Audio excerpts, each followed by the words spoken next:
Weather Channel. I'm on the Summer School Discord, and I'm here to review this game following the 80 carry Twitch round. Um, One of the things I always like starting with is, of course, win conditions. Win conditions is something that's very important. It helps you know what your team wants to do, and this game's going to be no exception. I always start with win conditions. It's something you really need to learn to rehearse, as most roles, not necessarily 80 carry, but it's still important to consider. It tells you where you need to put your focus, what you need to be watching for, and where the enemy team is going to be making their moves, so how you need to counter those moves. So in your top lane matchup, these are both kind of just split pushers. I don't think that either of these are going to have too much of an impact on you as Twitch, but it might make it difficult for you to push a lane depending upon how they're dealing with each other. Because if the Singed is in a side lane that you're trying to split push, you shouldn't be trying to kill him necessarily, because he'll just walk away from you, and that would be usually a waste of your ult, and etc., etc. It's not generally a good idea to chase Singed. What's new? Volibear is also a champion that's going to probably be looking for, a rush engage, but if you're positioning correctly, you're not going to have to worry too much about him. He shouldn't see you, because you should, as Twitch, be starting further off on the sides. And not there at the very start of a fight, so he shouldn't be engaging on you. The Akali is going to be your main problem, and that's going to be if you're split pushing for whatever reason, she's probably going to be there and probably going to kill you. In a team fight, that's going to be what you're watching out for mostly. Then your laning phase against the Morgana and Caitlyn is going to be something that's either going to be really abusive or irrelevant depending upon how good your Blitzcrank is. Because if your Blitzcrank gets a pull, then you can all of a sudden start winning this lane pretty easily. But if not, you're going to be kind of fucked when it comes to their traps and their lane sustain. Luckily, with the current meta, you're going to be able to push past that with Relic Shield, but that's just not a fun lane. A lot of pick potential. Okay, so what is their team trying to do? Their team is definitely going to have Singed in one side lane, probably Akali in the other side lane, and then 3 of them grouped. Or 2 of them grouped, and then the Volibear nearby, with maybe rotating between one of the splits and then mid. That's what he should be doing, right? Your team is going to want to win early because they have 2 really good tanks to be going against your full AD comp. Amumu shouldn't be building AP, but he might have to this game because he's your only ability power. And if it goes into that late of a game, you're not going to be able to do too much. So you should prioritize early armor pen. You should also prioritize your positioning in fights. Early armor pen means like 4th item. I don't mean like build it second. It just early enough, Okay, so what is your team going to want to do to try and deal with this? Your team is going to be a Yasuo probably split pushing and a Garen probably split pushing. Depending upon how these matchups go early, they're going to either have one of these guys split pushing or the other, or not. Because, Yasuo, if he falls behind, obviously he's not going to want to split push against the Akali, which is going to change this game a lot. What you should be trying to do with your lane, I think, is I would be trying to get an early roam off mid. Now, this is a weird thing to be saying, but there's 2 things that you can roam with. The Blitzcrank can roam, or the Twitch can roam with your stealth. What I would be trying to do is, after your first recall, if you back at a good time, be walking straight down mid and try and kill the Akali. That could put your mid laner ahead, and that could help you a lot. Your laning phase, you're going to be wanting to make sure you maintain bush control, and that's going to be how you position in lane and how the Blitzcrank positions in lane. You're going to be trying to push early, so that way they don't shove you into tower, because that's the last thing you want in this matchup. You do not want to be shoved into tower. Even though you have a Blitzcrank, if there's a lot of minions there, he's not going to be able to do shit. So you do not want to be pushed into tower. So you're going to want to shove early. You're going to want to make sure you keep your wave kind of either pushed or in the middle. And you're going to be watching the timer for when junglers are supposed to show up. So that's how you're going to play the lane. That's what you're going to want to do kind of mid-game. And that's how you're going to be building for late game, judging on their team comp and what they're going to be doing. This is all kind of planning that you need to be doing before the game even starts, and it's during this. That's why I have it frozen here right now, because your champion selection phase, you're loading in, and then this little window that you're waiting kind of for your camps to, and your like gate to go down, etc. That's whenever you're planning what you need to be doing, what you need to be building, and how you're going to be playing out your lane. It's a really important thing early. This is another one of my pet peeves. I will rant about this every time it happens. If you start a game of League of Legends and the game starts, you need to be present. This is a big issue, and this is before the game even starts, right? You are putting your team at a disadvantage because they could be invading you guys, or you could be invading them, right? And if you're not present for that, it's going to be a disadvantage. So the Garen's going to walk top. The Yasuo is probably not going to be there either, just because of the way this is going, right? So what this is it's two people, and if their team wanted to, they have a really strong invade between the flip from Volibear if he wants to start it, the snare from Morgana, but it doesn't even matter if it was strong or if it was weak. Because you could have invaded too, or you could have just been here providing vision. This is a problem. This is probably the easiest thing to fix too. Whenever you're picking your music, whenever you're texting your girlfriend, finish that in queue, finish that in loading. Don't be doing that in game. Whenever you're in game, be present. Because if you die here, or if you lose a summoner spell here, or if your team makes it so that they can't get blue buff, that may not feel like it's your fault. It may not feel like, that's something you need to improve on, but that little bit of disadvantage you're putting your team behind means you're not doing everything in your power to win, which means that there's no real reason for you to be even looking for mentoring, because this is to give you these little things to help you win. This is a little thing to help you win. So do this every game. Look out here. Always be here. Don't just stand here and then tab to your music, because then you're going to die in a different way. Stand here and be playing the game. It's already 30 seconds in and you haven't moved out of spawn. That's a problem.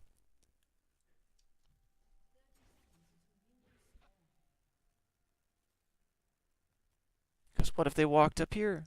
What if they invaded? Yeah, that's a problem. It's a basic problem to fix, but it's a problem.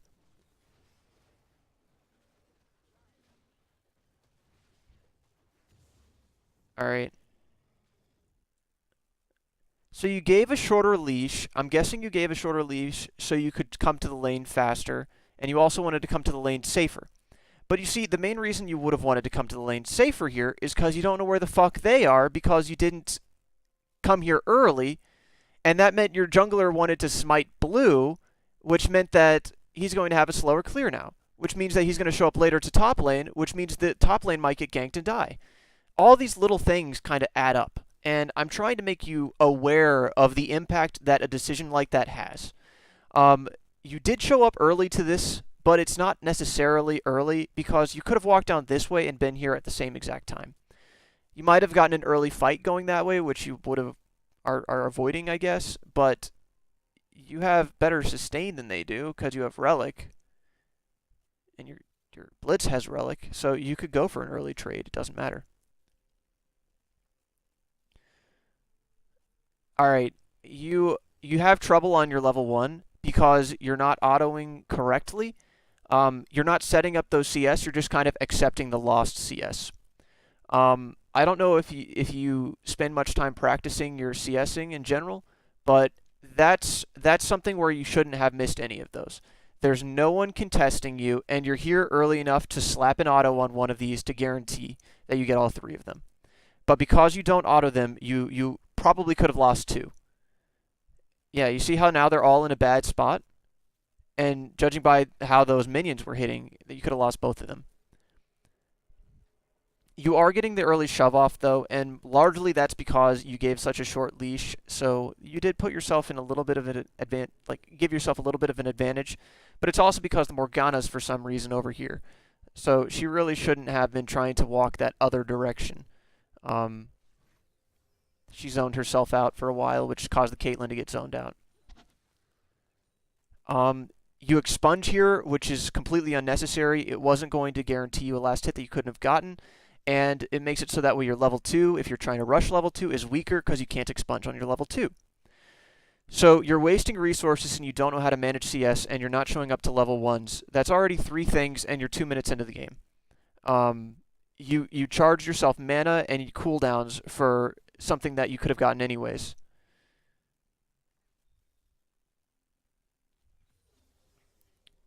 And you guys have pretty much won this. Oh my god. Whenever it's free CS, you got to make sure you get it, man. You pretty much have won this by what you're doing right now. The only problem you would have is if you get ganked, and if you're paying attention to jungle timers, you shouldn't get ganked. A miniature lesson on jungle timers, because I think that that's one of the most important things about every lane in this game, is knowing where to predict the jungler is. Because the biggest thing that can fuck up a lane is all of a sudden someone else showing up to your lane. Whether or not it's Twisted Fate, a Shen, or the enemy jungler, whatever it is, that can fuck up your lane. So, judging by timers alone, you're able to generally predict where the enemy jungler can be. And his standard clear, if you're going from buff, one camp, another camp, you're ending up clearing all of your camps by about 3 minutes and are looking to gank top or mid between 3 minutes and 4 minutes. If you don't find the jungler here from like 3 minutes to like 3:45, always assume that means he's coming for your ass bottom by 4 minutes. Because he's going to then finish his clear, see that he can't gank this or this. Let's assume it's your Amumu, right? That's what he's thinking. And that means he's going to just finish his camp, recall, buy his item, and then his camps that are spawned are now going to be bottom. He's going to go and do his Gromp, then he's going to go do Wolves, then he's going to go do whatever, right? But that means he has a window where he's bottom. And if your lane is in a gankable position, that means he's going to show up bottom and gank your ass. So what you should be looking for then in this timer is if you don't see the jungler between 3 minutes and 3:45, just following the clock, you know he's coming for your ass bottom. So that means you need to start letting in your wave to a safe spot and having correct vision to avoid getting ganked.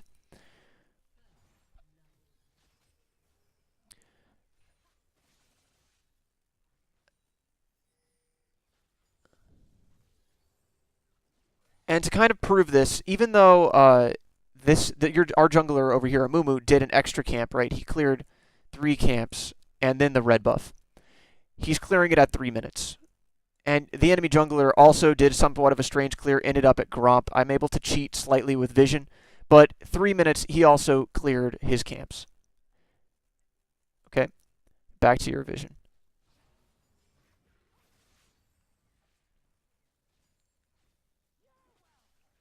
Yeah, you waste a lot of resources. I would be a little bit more concerned about this. You're using your cask to shove, and that is a huge mana cost.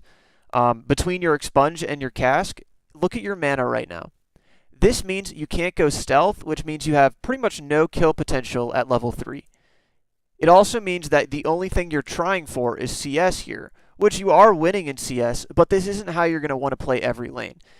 I already told you this is kind of how you're going to want to play this lane, so this is fine, but your mana is a problem. You could do this same type of shoving against them, the way they're playing, without spamming your W as well. This is a problem with resource management and cooldowns. Again, this removes a lot of your kill potential. If the Blitzcrank was to land a hook here, they would definitely not die.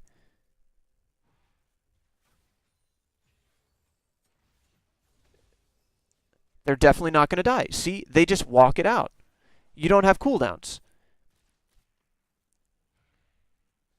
And then you end up taking all of that damage trying to follow up the trade that you couldn't follow up because you had no mana and no cooldowns. This is a perfect example of how you're wasting your resources. Perfect example. They knew they could take that trade because you had nothing.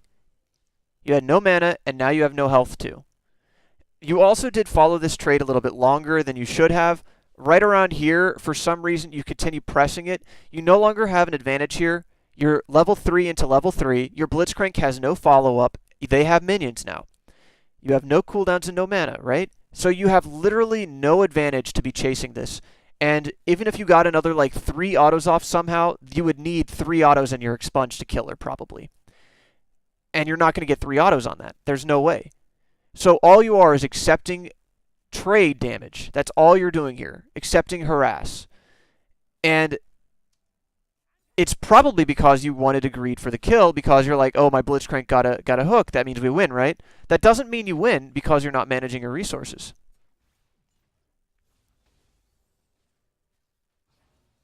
Yeah, 3 autos and you're done there. That was the max you could have done for sure. And you continue pressing on, and then you get rooted, which means you're not aware of their cooldowns either. Alright, so your windows for aggression, you're not respecting their cooldowns, you're not respecting your kill pressure, you're not respecting what your Blitzcrank can do to support you. He's already used all his shit. And you're also at a dangerous time window now. Remember how I said around 3:45 if you don't see the enemy junglers coming for your ass? Well, if I was the enemy jungler and I saw how this lane was playing so far with you guys constantly shoving, I would have, after finished this, started walking bottom. And I would expect him here by 4 minutes. So now you're at low health, low mana, the wave's in a shitty spot, and there's no way for you to fix this soon. And this just means you have to recall here, which means that that lead you have gotten up until this point is all gone. Oh, he's mid. You did just see the Volibear on the bot side of mid, but that meant that he is also bot right now. He's around here. Means he's probably walking to his Krugs and then going to come bottom. Right? See, Krugs and bottom. Full health too. Terrible positioning on the map. Okay, there you see how this played out differently because you had your abilities. Because you're wasting them on the wave so consistently, they were able to play it and not burn anything earlier, while this time they had to flash out.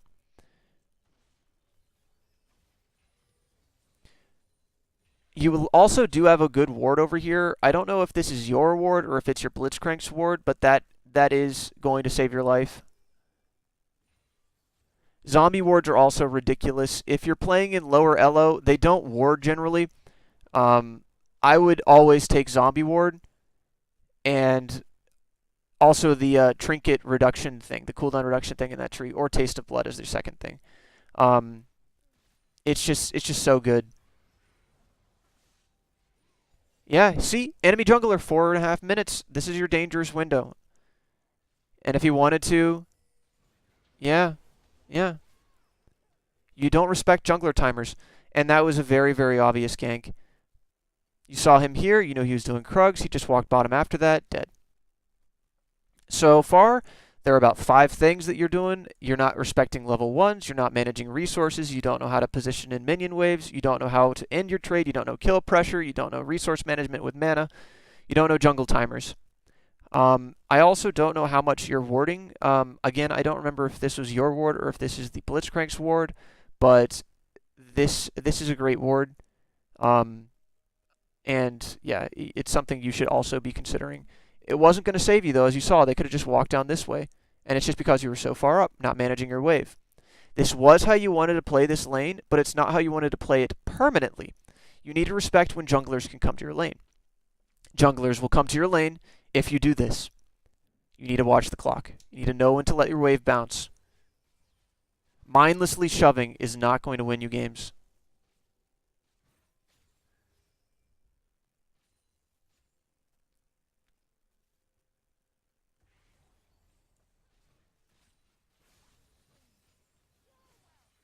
You use your cask again.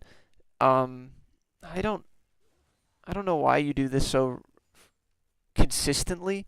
This is a really bad habit. Your first buy is also kind of terrible.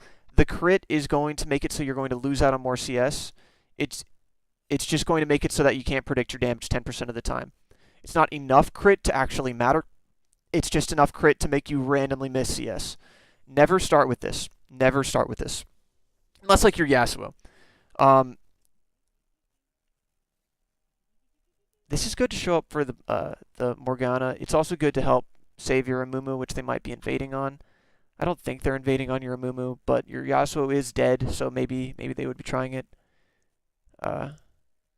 Maybe. So yeah, anyways, don't buy that. If you're going to recall early and you have like a shit amount of gold, you can always upgrade your relic. That's something right now that's really strong upgraded. That's where you get your shield. And judging by the amount of gold you probably had enough to upgrade this. If you were buying this thing, at least get a dagger instead. This isn't going to help you. Shoes would probably be even the best thing you could get. I don't know what's happening here. So if you're walking up that close to them, there's no reason. You're not stealthed anymore. You should have just opened up and started auto-attacking. You're not being sneaky. And now their jungler shows up.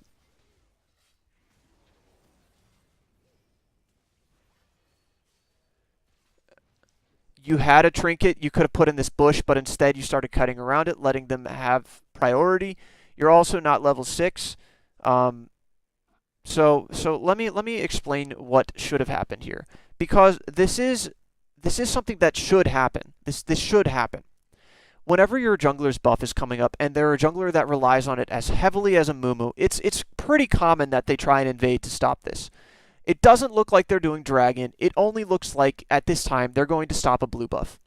Now, it's a pretty stupid time for them to be doing this, but there's also one thing they have in their favor. The Yasuo's dead. Because the Yasuo's dead, this is a really good play for them if they wanted to do it. Now, that's not what they were doing here at all, but this is a good play that they could have been making. So I'm going to pretend that that's the play they were making. Whenever you're starting over here, you are shoving your wave, and you just get level 5. This is good.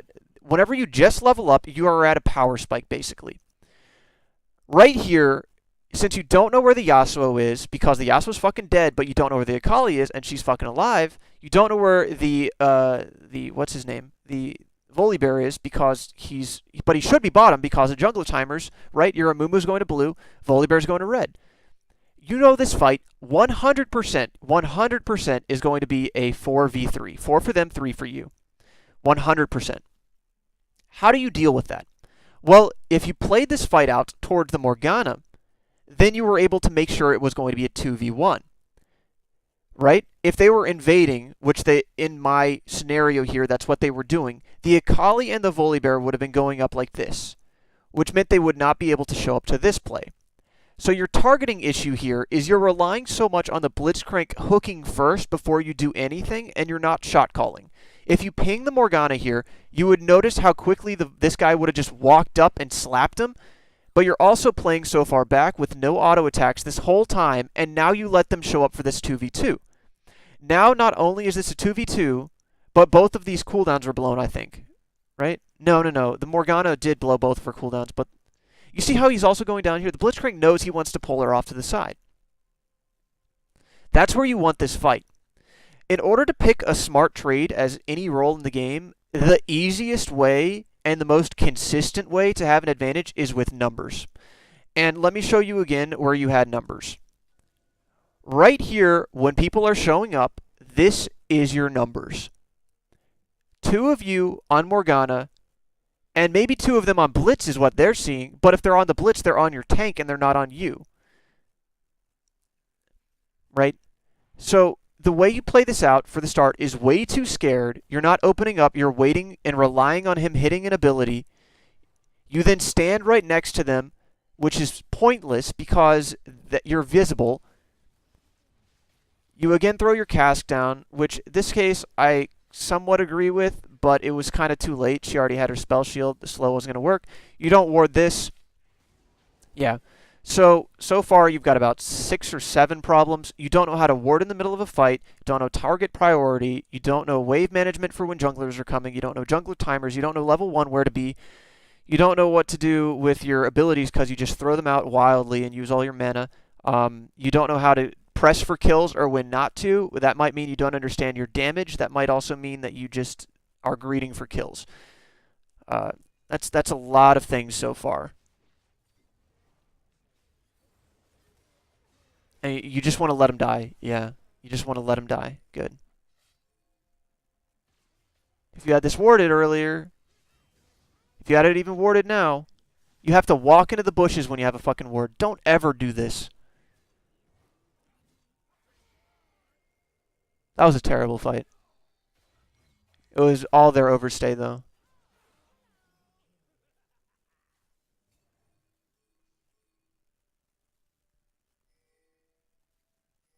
Okay. You also greatly misprioritize objectives. Dragon is not something that's very important, and I will rant about this in a moment, but it's one of my favorite and least favorite rants. But you could have all gotten a turret here, and this is always my prime argument with objectives. Okay, so my short rant, it's probably going to be like 5 minutes, my rant about dragons. All dragons do is give you the potential, emphasis on potential, to get something later. All they do, they give you nothing now, they give you the potential to get something later. I'll go down the dragons now. Ocean Dragon gives you sustain, which lets you stay in lane longer for sieges or for just split pushing. That lets you potentially get a turret because you just can outstay them. Overstaying, not necessarily if you constantly get that regen. Air Dragon, it gives you rotations. It lets you so that way whenever you're pushing middle, you can walk all the way bottom with your wave and then take a different turret. Potential still.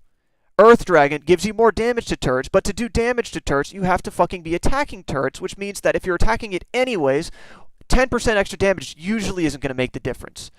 It gives you the potential to get something later, though. A slight increase. It also gives you a slight increase on Baron, but that's a different story. What does Infernal Dragon do? It gives you the potential to get something later in a team fight, right? You kill them, right? But what do you do after you kill them? Well, you group mid and you start taking turrets so that way you can get to their base. Or you group bottom, or wherever the fuck you group. But you group to get turrets! That's the way you win the game. You win the game with these objectives. Turret, a row of turrets, and their nexus. Everything else, other than literally a row of turrets and their nexus, is setup. It is a potential to get something later. That outer that you get up here gives you gold so that you can get the turret that matters later. I'm constantly referencing mid, but it's not always mid that you would end up pushing through. Everything other than one row of turrets and their nexus is setup. It's the equivalent of wording. It's the equivalent of a rotation. It's the equivalent of having a numbers advantage. It's potential. If you ever have the guaranteed objective over a potential objective, you are severely misprioritizing your objective control. Severely. No matter what the dragon is, even if it's the fucking Elder Dragon, if you can get a turret over Elder Dragon, I would say that's about an equal trade. Infernal Dragon, though, still is not worth it. This gives you the potential to win the fight that you just won so you could do what you just did. Or what you should be doing. Right? If you follow my logic, great. If you don't agree with me, great. You can have your own opinion. I rant about this all the time, though, and I feel like I consistently convince people. Herald and Baron, since I'm on this little rant, I'll talk about them as well. Baron is incredibly important because that is equivalent of almost guaranteed like 2 turrets. If you get the choice of Baron or 1 turret, always take Baron. If you get the choice of contesting Baron or taking a turret, then it's a little bit more 50-50. Because generally you would only take one like that's like split pushing bottom and 4 people contesting Baron. Sometimes you can just push them off, whatever. But Baron is very valuable. Baron is worth more than what I'm arguing Dragon's worth. Herald is, if you're winning, really good. Herald, if you're winning, is a guaranteed turret. Herald, if you're even, is about half a turret. Herald, if you're losing, is worthless. It's about kind of oppressing a lead objective. A lot of people don't know how to use it correctly, but if you're winning and you get a kill and you drop it, you just got yourself a turret and a half, right? If you're winning and you group in a lane with like 3 people and you drop it, you guarantee a turret that you wouldn't even have to siege, and now they can't react to you quick enough because it's dead immediately. If you're winning, Herald is a guaranteed turret. If you're even, it's like half a turret. If you're behind, it's nothing. This is the potential of an objective, which is the equivalent of an equal Herald, right? Half a turret, maybe. Because it's a 50-50. You might not get anything out of this. You might not win another team fight. Makes you more likely to, but honestly, you can get outplayed still. You can have numbers. They can have vision control. They could pick you, whatever. This does not guarantee you a win. This gives you a potential of something later. Okay, rant over. And do you see what you could have done here? As an AD carry, you could have definitely taken this turret already. And now they've shown up, and now they can't take it. See? Guaranteed objective. You could have done that tiny amount of damage. Potential objective. Terribly prioritized. In my opinion. You're allowed to have your own opinion. Now you come for this later. You die for it, though. You should die for it. Alright, yeah, you die for it. And he dies for it. And he dies for it. Yep, great. Great example. So that Infernal Dragon that you got to win team fights later just got you 3 deaths. 3 deaths for 1 kill. And now she's going to get just as much damage on this turret if she wants it, which she probably shouldn't do because she's really low and the Amumu should come and kill her. But, yeah, she should leave here. Yep, that's what I was saying. Yep.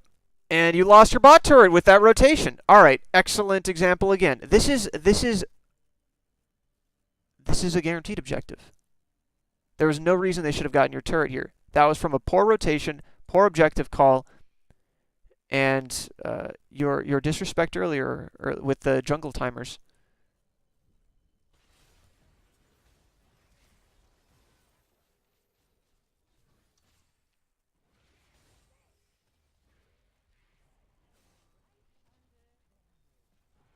You really, really disrespect minion waves. By taking this fight in this minion wave, not only does it make it harder for the Blitzcrank to hit his stuff, but do you see what's happening here? Do you see what's happening here?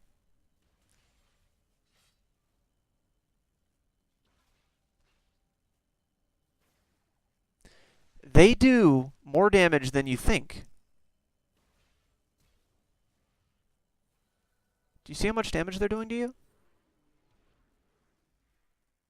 I'm just playing this in slow motion to help you realize. Do you see how much damage they're doing to you?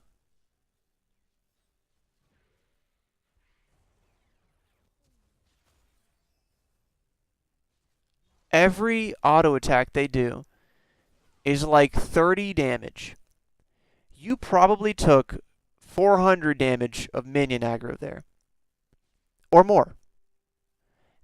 By taking a fight in this minion wave, you were guaranteed to lose. And you did the same thing at level 2 over here. You really don't understand minion waves and how much damage they do. You don't know where to take your fights.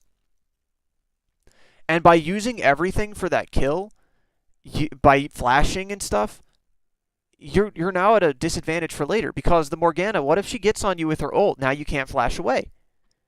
What if the Akali gets on you? Now you can't flash away. So you're at a disadvantage later, and you just traded a kill for a support, right? A death for a death, but you got the support.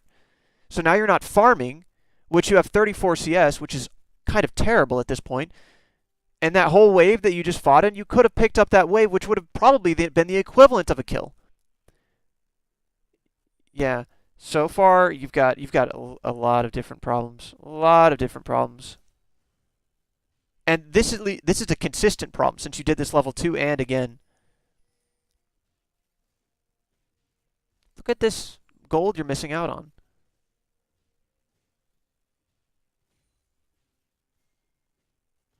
Look at this team fight you couldn't show up for.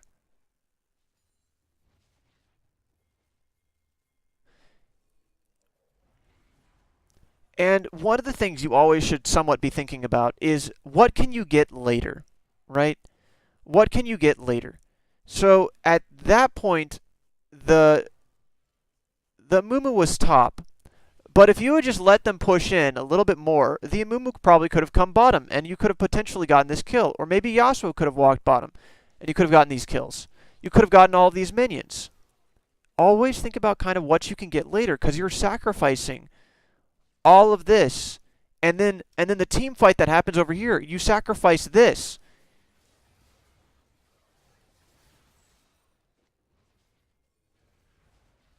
You sacrifice this.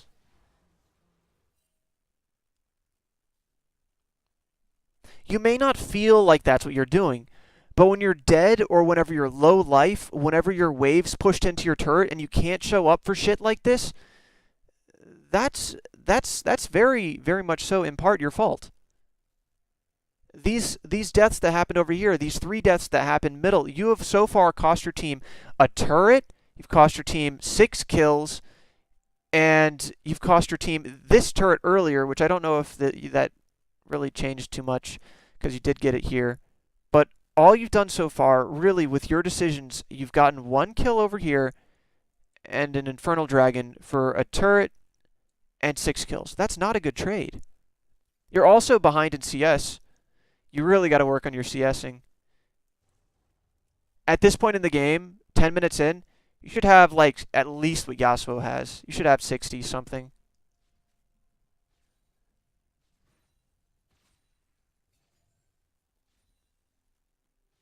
And that comes down to, again, like what I was saying, level 1. You don't set up your CS. You just throw your abilities out. This isn't how you CS. It shouldn't be how you CS. Whenever you do that, you remove your kill pressure. You're wasting resources, and you're not even getting a lot of CS from it. You're just shoving.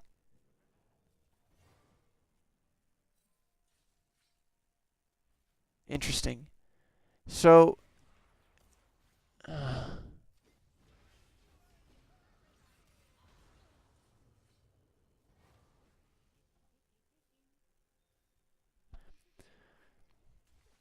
that wasn't bad.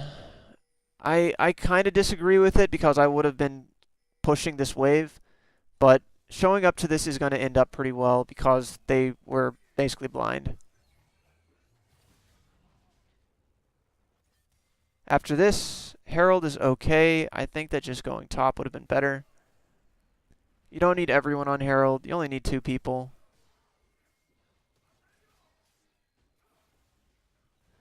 Since the game is even, this is half of a turret. You could get half of a turret by coming up here and autoing it. You know they have to respond mid because of this wave that you guys had set up.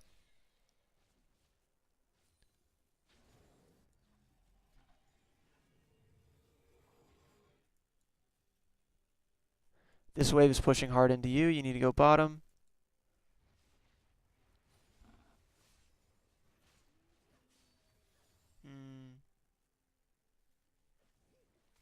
So you have a lot of macro positioning errors.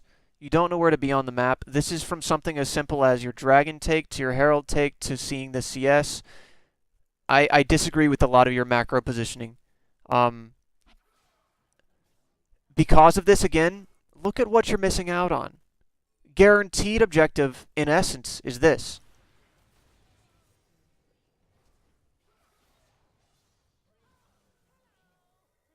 Did you just heal him? What?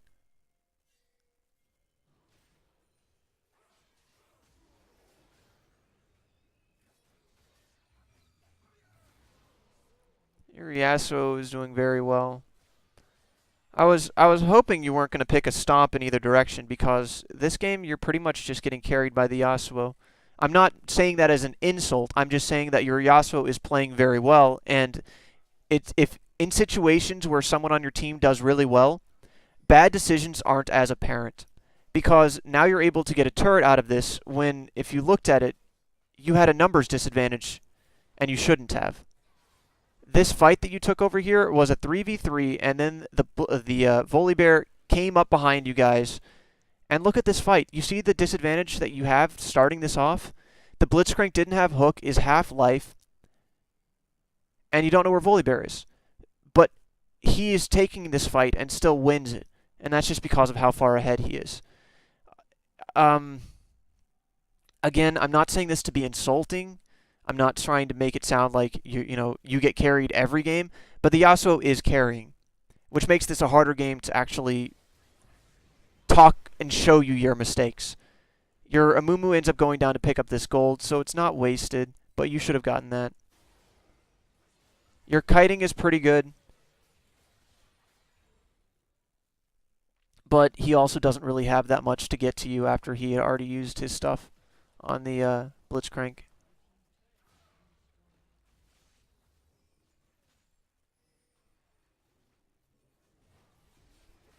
What a waste of a Herald.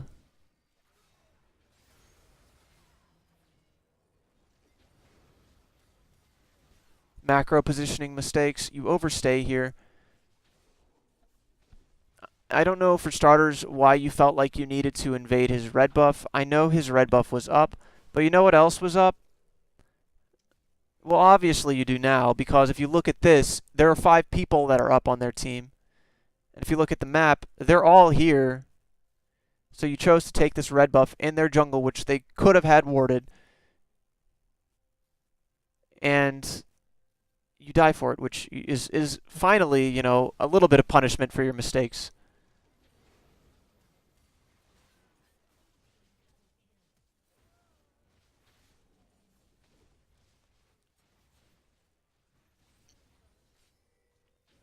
Really unnecessary to die there.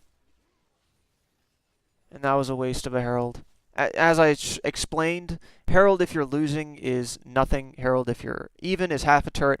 But if you use it like that, it's fucking worthless. You could have pushed this wave up and gotten your half a turret guaranteed. Just another example of how objectives like Herald and like Dragon are overvalued. If you can guarantee an objective, always guarantee an objective. Always. So I haven't really talked too much about what you should be doing on a macro sense. I'm going to take this time to try and tell you a little bit about macro sense, what you should be doing as AD. A lot of what I've been doing is just commentating on what I feel like is a lot of your mistakes. What you should be trying to do at this point in the game is keeping a wave shoving bottom, but slowly. Learn how to slow push, and then you want to be grouping somewhere for turrets.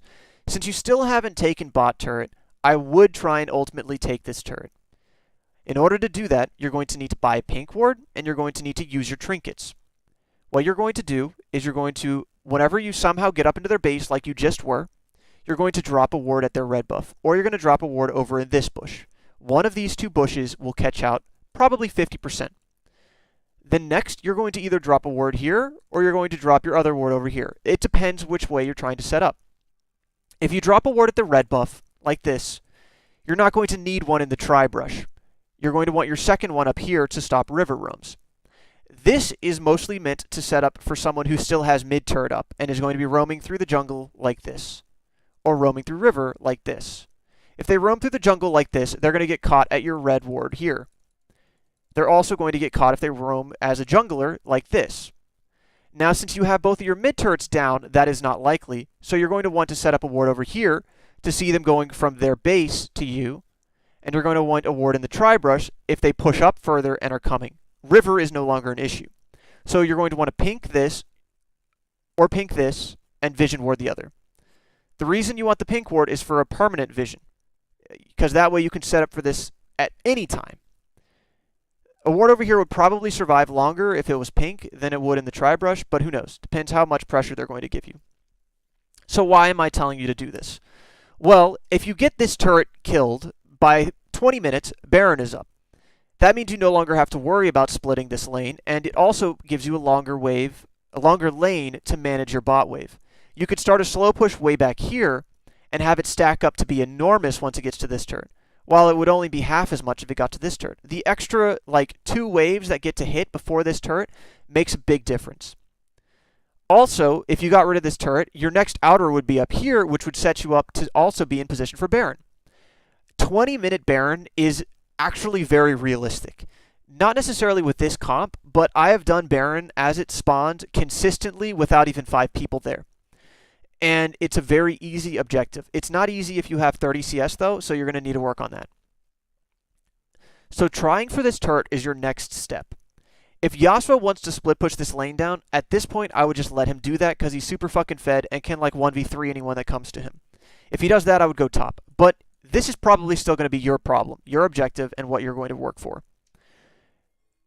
Having what you're doing, your consistent ARAM play of going middle, is not good. You're only hunting for these team fights and hunting for these kills, and you're not getting anything out of it. Or you shouldn't, rather, be getting anything out of it. Because you die here, 100% you die here, and your Blitzcrank dies here, and your Amumu dies here. And you could have just been setting up this wave, but instead you're choosing to take these fights. Now again, let me talk about my argument of what this is right here is this is you trying to use your Infernal Dragon. This is the potential of an objective later.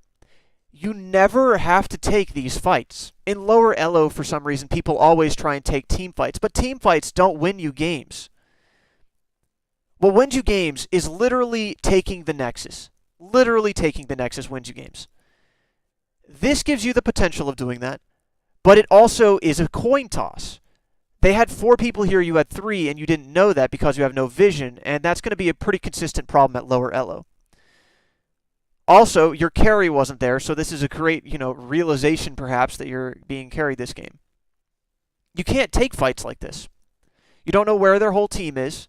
You have no real advantage here because they have all their cooldowns, you have all your cooldowns, you're all full health, and then you have a disadvantage that they had 4 people. I don't think you knew that when you went in. But it just gives you an example of this is a coin toss. Doing this wave management stuff is not a coin toss. This is a strategical play that will set you up for something later and is easy to do once you learn how to do it and is a very consistent way to create a lead.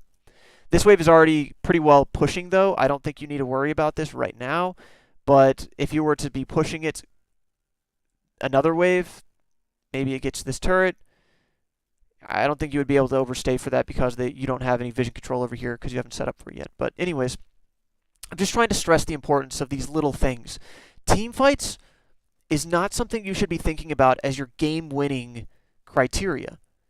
As Twitch, yes, you have excellent team fight, but you have like one item completed. You're not at your point where you're going to be your amazing godly Twitch team fighter. You got to get Hurricane too. And if you had some CS at this point of the game, you would also have Hurricane. And if you were managing your waves and farming with this strategy, you would have your items. Judging by how long this game is, it also looks like you guys have problems ending. You just opened up the map to the point that you only have their mid turret at the very back to get, which means that you probably aren't rotating properly and using your lead. You definitely aren't rotating properly with what I've seen so far because you just walked down mid and looked for the team fight. That's not how you win games.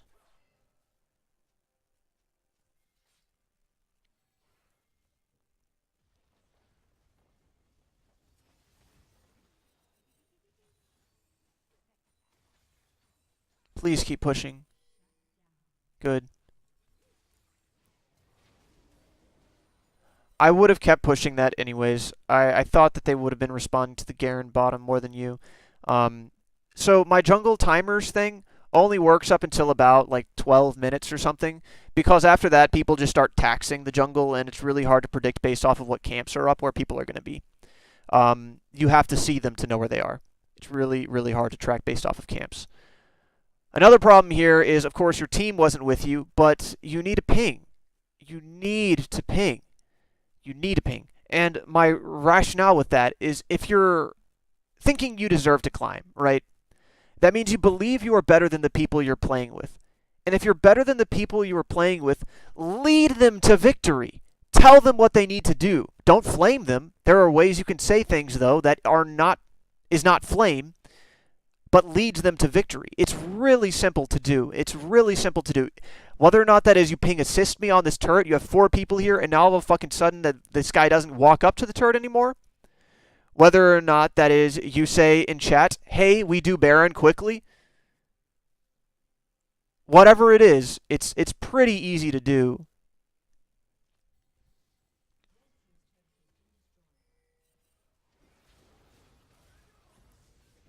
I don't know why the Blitzcrank just saved him.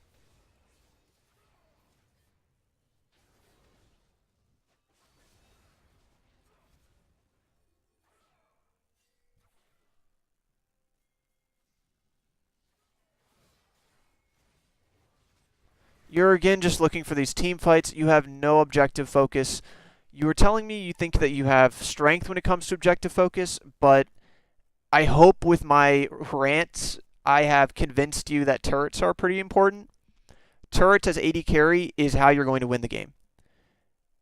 Turrets, by pushing this lane out early, let's say you get bot turret. What you do next, in higher elos at least, is you rotate to the next lane and you take that turret. Then you rotate to the next lane and you take that turret. Then you open up the map and you get this turret. Then whatever it is, you start rotating. You do not group for ARAMs. You rotate to turrets and you have no rotation capability. I'm not sure a good way of trying to improve this because it just doesn't seem like you even attempt it. So try and add that to your gameplay. What you should be thinking about with the way you prioritized Infernal Dragon whenever it first spawned, try and think about turrets the same way you're thinking about Infernal Dragons, because you fucking pinged the shit out of that. You were like, I'm over here, let's do it. Think about all of these outer turrets in the same way. And what was your condition to do this, right? No one was there to contest you because they were dead.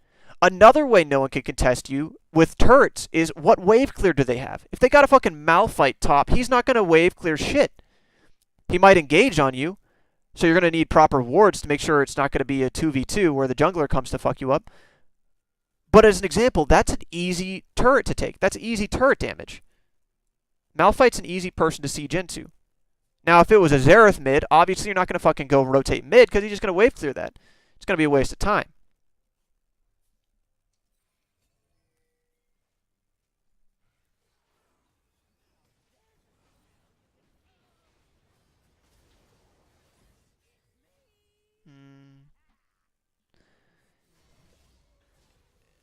As an interesting side note, you are playing Twitch as a like pick champion. You're going just for picks, which I don't like. I don't like that. It's working out, but you sacrifice a lot of your team for this. You're in a like really dangerous position whenever you play like that too. It's not worth it to play like that.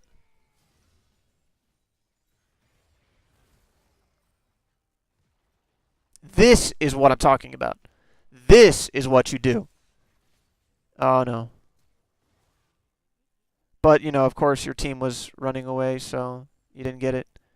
Pings. Pings, pings, pings. I know you asked for assistance, but you need to be more assertive with your pings. On my ways and, like, type to chat, whatever. Now your Yasuo is feeding.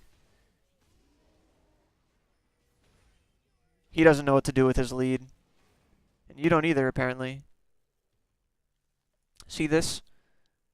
See this? Start thinking about it more. This is where you're going to start seeing a lot of your games as like this is where you're going to improve the most. If you can correctly manage this wave, if you can correctly prioritize turrets, you're going to see the most improvement. The following that, you're going to have to worry about how much consideration you give minion waves, how you position in team fights like this Morgana thing where the Caitlyn Morgana versus you and Blitzcrank, you don't position well for that. How you manage your resources you've got to work on. Your vision, I haven't been watching, but I haven't seen any important wards placed by you. You don't know how to ward, especially in the middle of a team fight. You play like this as a pick champion. You ARAM.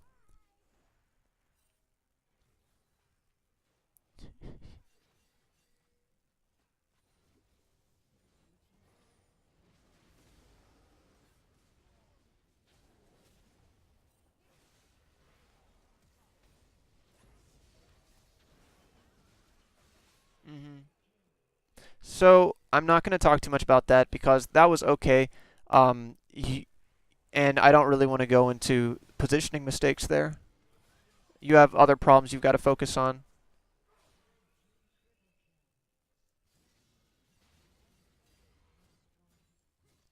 You're really relying on your Garen winning top lane matchups to do all the splitting.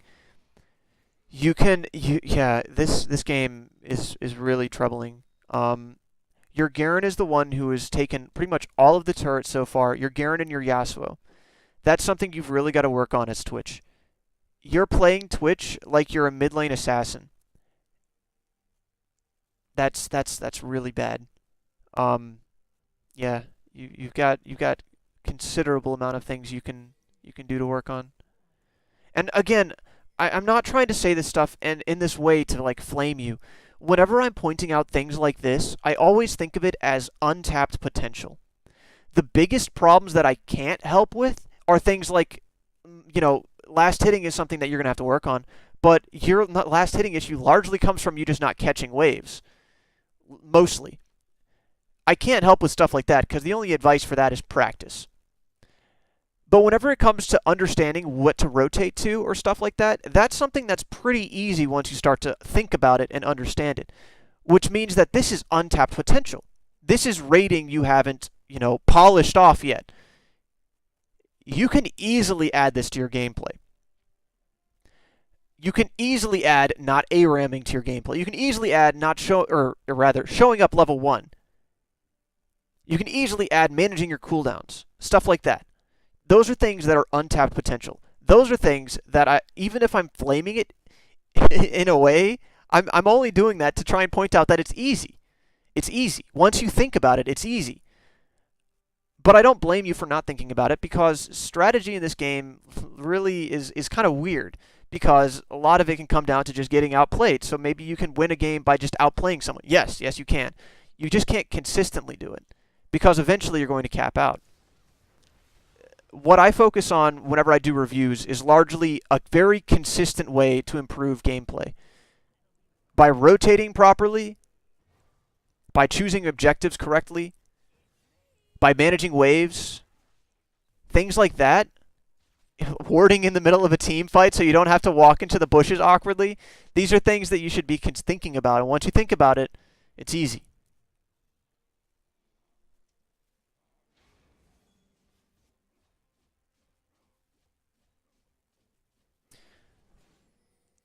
I actually don't even remember when you got in him.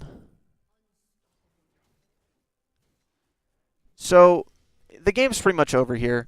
You guys have like an 8K gold lead, and at this point they shouldn't have any vision on Baron. You should just do Baron and end the game. So I'm just gonna go one more time, kind of slowly, what I think that you should be focusing on. So the biggest thing is definitely this wave management and objective focus.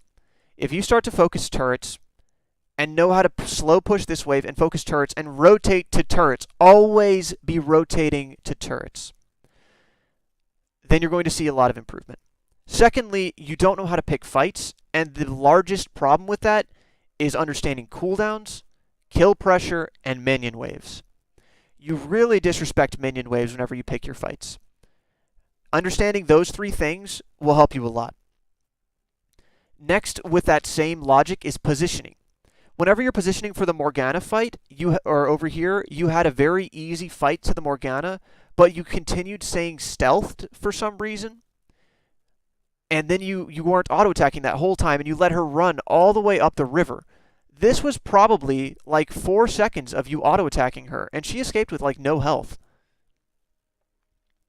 Another thing is your positioning with regards to things like the warding of the bushes, right? You don't ward bushes in the middle of fights, and you always walk back into them, into melee mode, to try and continue fighting for kills. And you've always had a trinket whenever doing this. Those few things are going to be the biggest improvements. Now, for easiest improvements, it's going to be something like showing up level 1 to this. Managing your resources is going to be easy. You just spam push things to shove. Starting to focus Baron a bit more is also a bit easy. How do you focus Baron and turrets? It's with a slow push. I didn't go into it this review because you have a lot of other things that I was worrying about. But you start a slow push, and then you rotate for Baron, and then you have a numbers advantage because someone goes to catch this wave. Your vision control could also use a bit of work. I didn't go into that this review because there were other things I was focusing on. But yeah, those things are going to see the largest amount of improvement. And again, go rewatch the whole thing if you feel like you want more detail on those. I strongly suggest focusing on just like 1 or 2 of these things at a time and coming back to the rest. This is a lot of things to think about. And it may not seem like that, but in your mental checklist, until these things are just natural, you're not able to focus on macro things. Like whether or not this dragon decision would mean that you get dragon, or you get a turret, or you get half of a turret, or get dragon, right? Those are things you're going to have to kind of experiment with. And you'll learn when you can get something and when you can't. You'll also learn about jungle timers, which you do need to learn about. But that's something that if you're focusing on, you're not going to be focusing too much on other things, right? Pick 2 things or 3 things. Rewatch this and then pick that same amount. All right. I hope some of this is helpful. That's it for this review. Good luck.